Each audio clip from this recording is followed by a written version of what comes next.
The ultimatum. Commander Maya Chen stood at the viewport of Earth's orbital defense platform Aegis 7, gazing out at the gleaming ships of the Galactic Council blockade. Their sleek, crystalline vessels formed a constellation of artificial stars against the blackness of space, beautiful and terrifying in equal measure. For 30 years, humanity had been a protected species under the Galactic Council's dominion, a status that had gradually revealed itself to be nothing more than glorified servitude. "Commander, we've received a transmission from the Council flagship," Lieutenant Rashid said, his voice tense. "Priority Alpha. They demand an immediate response." Maya turned from the viewport, her face reflecting none of the anxiety churning in her stomach. At 42, she had spent half her life watching the Council strip Earth of its resources while offering technological enlightenment in return. Technology that was always one generation behind what the Council races kept for themselves. "Put it through to my private office," she replied, "and alert the Security Council. It appears the waiting game is over." In her sparse office, Maya activated the holographic projector. The image of High Counselor Zextrol materialized, a towering, six-limbed being with iridescent scales and compound eyes that refracted light like prisms. "Commander Chen," the alien's voice reverberated with artificial translation. "The Council's patience has reached its limit. Earth has failed to meet its resource quotas for the third consecutive cycle. We require immediate compliance and a 50% increase in rare mineral exports, along with 5,000 human workers for our deep space mining operations." Maya stood perfectly still, her military posture betraying nothing of her thoughts. "High Counselor, Earth has already explained that the requested quotas would devastate our remaining ecosystems. We've offered alternative arrangements." "Alternatives are not acceptable," Zextrol interrupted, mandibles clicking in irritation. "The Council has determined that Earth's value as a resource outweighs its development potential. Your species has proven disappointing in its advancement rate." Maya fought to keep her expression neutral. "I see. And the human workers will be well treated, as all client species are," the High Counselor replied with a dismissive wave of one segmented limb. "The Council has reconsidered humanity's classification. You will now be designated as a Class 3 labor species rather than a Class 2 developing civilization."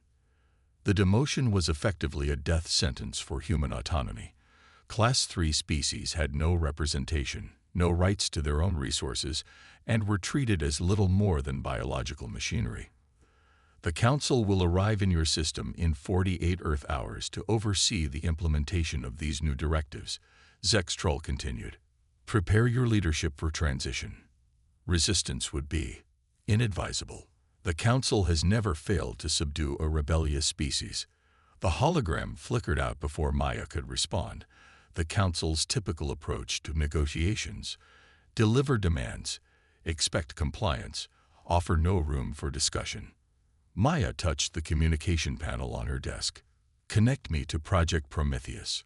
Authorization, Chen, Alpha 79. After a moment of silence, a voice responded. Command confirmed. Prometheus is green. Activate Global Defense Grid. Alert all outposts. The Council has made their move. Understood, Commander. Prometheus protocols engage." Maya allowed herself a small, grim smile. For 15 years, while playing the part of the compliant client race, humanity had been preparing in secret. Underground facilities on Earth, hidden bases on Mars and Europa, and stealth installations in the asteroid belt housed technologies the Council had never imagined humans could develop. Their greatest mistake had been underestimating human ingenuity and human stubbornness. 6 hours later, Maya stood in the United Earth Security Council chamber deep beneath Geneva. The room hummed with tense energy as military commanders, scientific directors, and political leaders from every nation gathered to face humanity's moment of truth. Secretary General Amara Okafor took the central podium, her commanding presence drawing all eyes. "The Council has shown their true intentions," she began without preamble.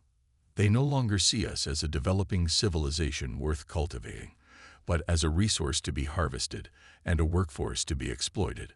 Holographic displays materialized around the chamber, showing the status of Project Prometheus, humanity's secret weapon against the technologically superior council races. For 3 decades, we've reverse-engineered every piece of technology the council has given us. Dr. Elena Volkov, head of Prometheus Scientific Division, explained. But more importantly, we've developed technologies along paths the council races never explored. Quantum phase shielding, gravitic distortion weaponry, and consciousness-linked targeting systems. We've used human creativity to overcome alien superiority. Maya stepped forward. The Council fleet approaching Earth consists of 17 battlecruisers and 1 dreadnought.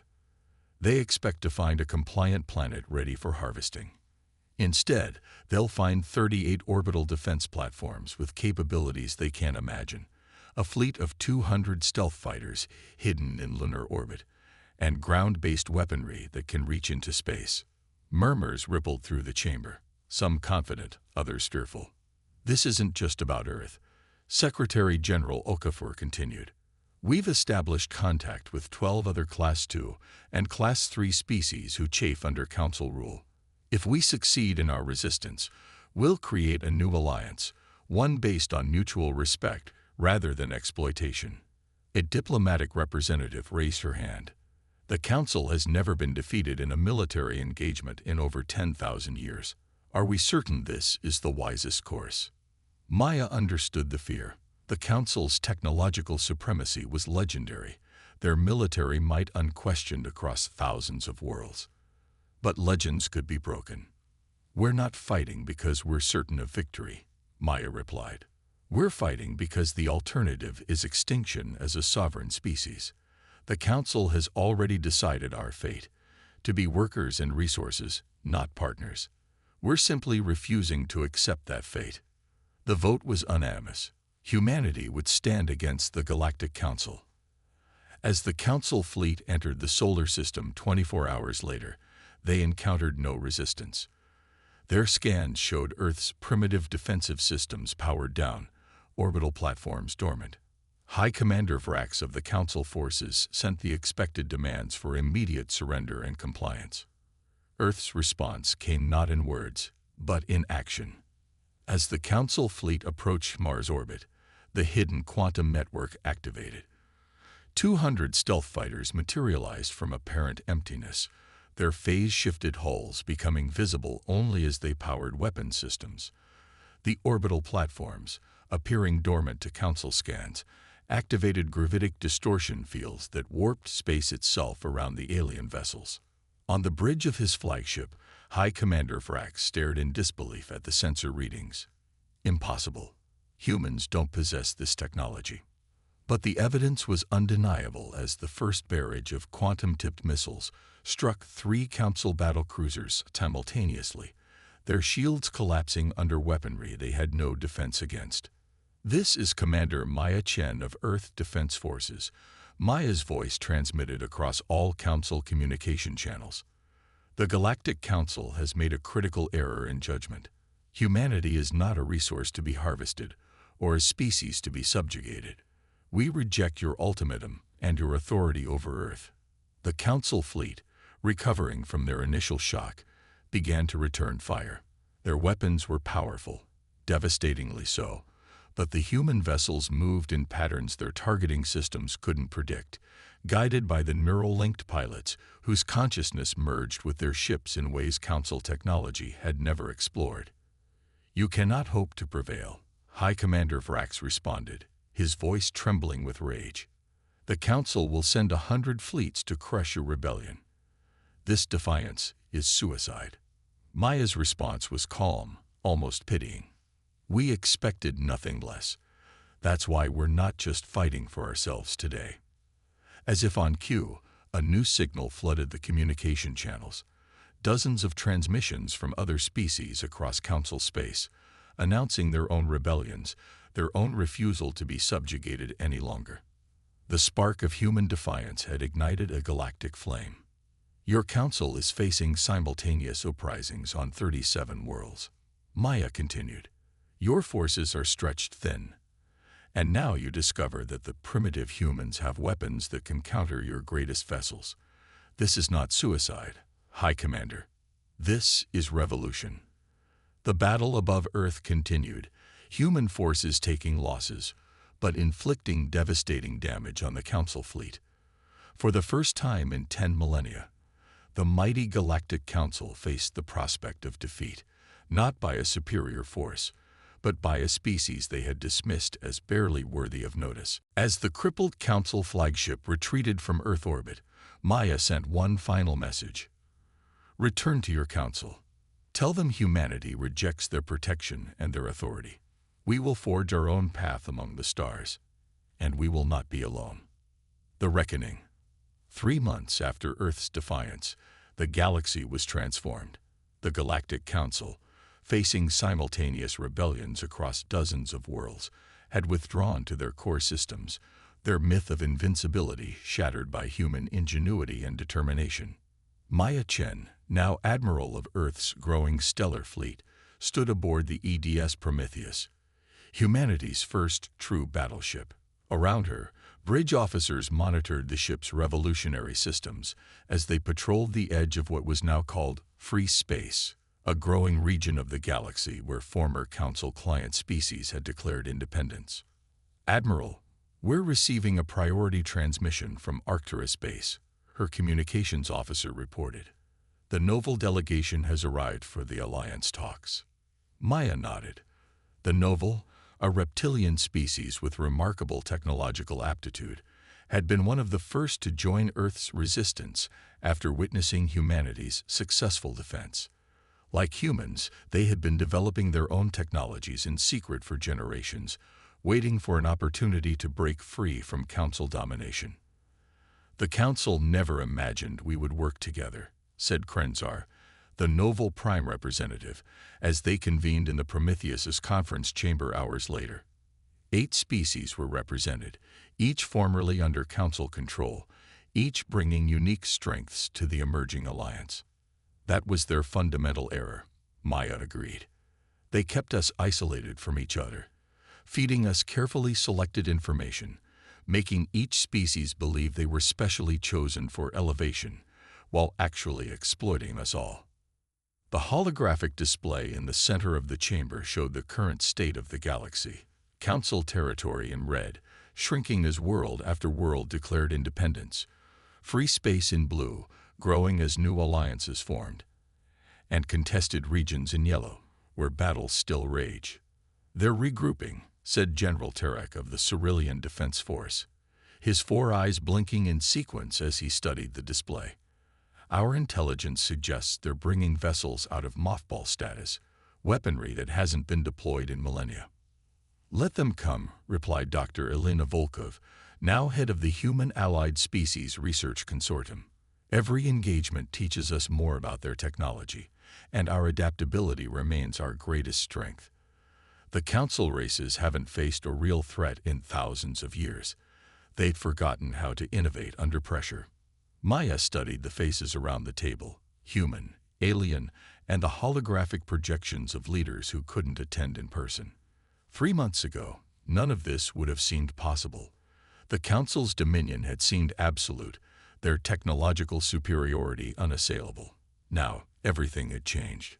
We've received word from our operatives in Council space, Maya said, bringing the meeting to order. Their ruling conclave is divided. Some advocate for full military response, the obliteration of Earth as an example to other rebellious worlds. Others argue for negotiation, fearing that continued conflict will only undermine their authority further. Krenzar's scaled face showed a reptilian equivalent of a smile. They have never known how to handle defeat. Their entire society is built on the myth of their supremacy.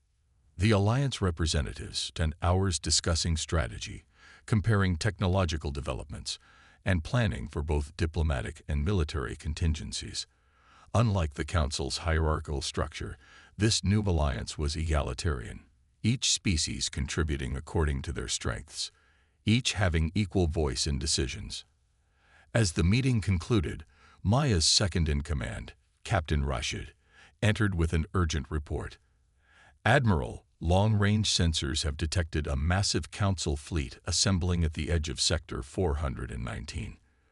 At least 40 capital ships and hundreds of support vessels. They appear to be preparing for a major offensive."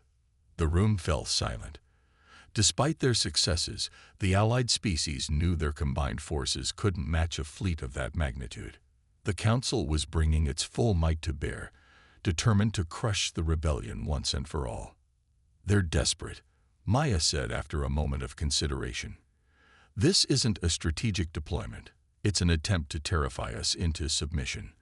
They're committing too many resources to a single thrust. But if that thrust succeeds, they could decapitate our alliance," General Tarek observed grimly. Maya activated the tactical display. "They expect us to mass our forces to meet them, to fight according to conventional logic. We won't do that. Instead, we'll use Operation Thunderbolt." Operation Thunderbolt was humanity's most closely guarded secret, a desperate plan developed for exactly this scenario. As Maya outlined the strategy, expressions of disbelief and then cautious hope appeared on the faces of the Alliance representatives. "Your species truly does think differently," Krenzar said when she finished. "No Council strategist would imagine such an approach." "That's counting on," Maya replied. "Their greatest weakness is their certainty that they understand us." 2 weeks later, the massive Council fleet entered the Arcturus system, expecting to find the combined forces of the rebellion arrayed against them. Instead, they found nothing. No ships, no defense platforms, no resistance of any kind. Scans showed the Arcturus base apparently abandoned, its inhabitants evacuated. On the bridge of his flagship, Grand Admiral Zex Variax of the Council forces frowned. "This makes no sense. Our intelligence confirmed this was their central command point." His tactical officer, a member of the crystalline Vex species, chimed a response. "Perhaps they fled when they detected our approach, Supreme One." "The humans do not flee," Zex Variax replied, remembering the reports from the first battle at Earth. "They are planning something. Maintain full shields and scanning protocols." But no attack came as the Council fleet advanced deeper into the system.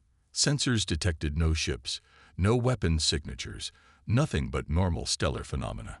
The massive armada moved toward the Arcturus base, weapons ready, still encountering no resistance. "Supreme One," the communications officer reported, "we're receiving a transmission from inside our fleet." Before Zex Variax could respond, every screen on the bridge activated simultaneously. The face of Admiral Maya Chen appeared, her expression calm and resolute. "Grand Admiral Zex Variax," she said, "you've brought the Council's greatest fleet into our territory, expecting a conventional battle. That was your first mistake." Zex Variax hissed in rage. "Where are you hiding, human? Your deception will not save you from the Council's judgment." Maya's image smiled slightly. "I'm not hiding at all. In fact, I'm much closer than you think. Your second mistake was assuming our technology only imitates yours. It doesn't. We've taken different paths, explored different possibilities." Alarms suddenly blared across the Council flagship as sensors detected energy signatures materializing throughout their formation, inside their defensive perimeter. "Impossible," the tactical officer cried. "They're within our fleet formation." Over 200 human vessels had appeared seemingly from nowhere, not using conventional stealth technology, but something entirely different, quantum phase shifting that had allowed them to exist slightly out of normal space-time, undetectable by Council sensors until they chose to fully materialize. "Your third mistake," Maya continued, her image still on every screen, "was believing we would fight alone." Beyond the Council fleet, new signatures appeared, the combined forces of the Alliance, emerging from hiding places in Arcturus's asteroid belt and the atmospheres of its gas giants, positions the Council had scanned but failed to penetrate with their conventional detection methods. "And your final mistake," Maya concluded, was underestimating what determined species can accomplish when you push them too far. This isn't a battle, Grand Admiral. This is the end of the Council's dominion. Before the Council fleet could reorganize, the human vessels activated their gravitic distortion weapons, not targeting the Council ships directly, but the space around them, creating localized warps in space-time that disrupted their formation and disabled their ability to coordinate. The Allied fleet struck from the system's perimeter, their weapons specifically designed to counter Council defenses based on data gathered in previous engagements. It wasn't a battle so much as a systematic dismantling of the Council's military might. Grand Admiral Zex Variax watched in horror as ship after ship reported critical failures, weapons systems offline, engines disabled. The Council's greatest armada was being defeated not by superior firepower, but by innovations they had never imagined possible. 6 hours later, it was over. The Council fleet, what remained of it, had surrendered. For the first time in recorded history, the Galactic Council had suffered a total defeat. On the bridge of the Prometheus, Maya received the formal surrender from Grand Admiral Zex Variax. The tall, mantis-like alien seemed diminished somehow, his exoskeleton dulled with stress and defeat. "You must understand," he said, his translator struggling to convey the complex emotions in his voice. "The Council has guided the galaxy for 20,000 years. We have prevented countless wars, preserved innumerable species, maintained order across hundreds of systems. Through domination," Maya replied. "Through classifying some species as worthy and others as merely resources. That era is over." The terms of surrender were broadcast across the galaxy.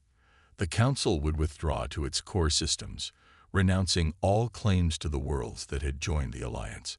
A new galactic order would emerge, not one of dominance and subservience, but of cooperation and mutual respect.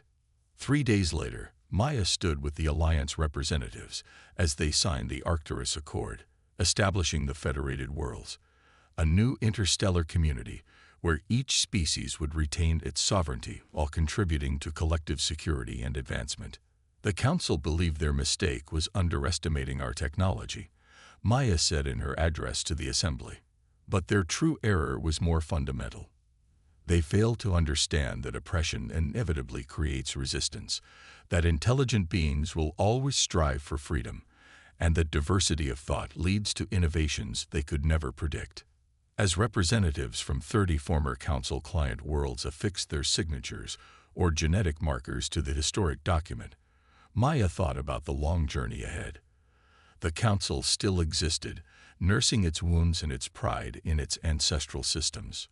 Other threats would emerge. Building a truly equal interstellar community would face countless challenges.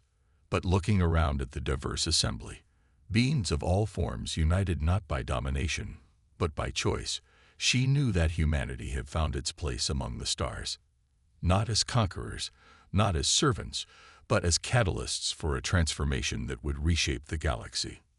The Galactic Council had made its greatest error in dismissing humans as just another species to control. That error had cost them their empire and given birth to a new age among the stars.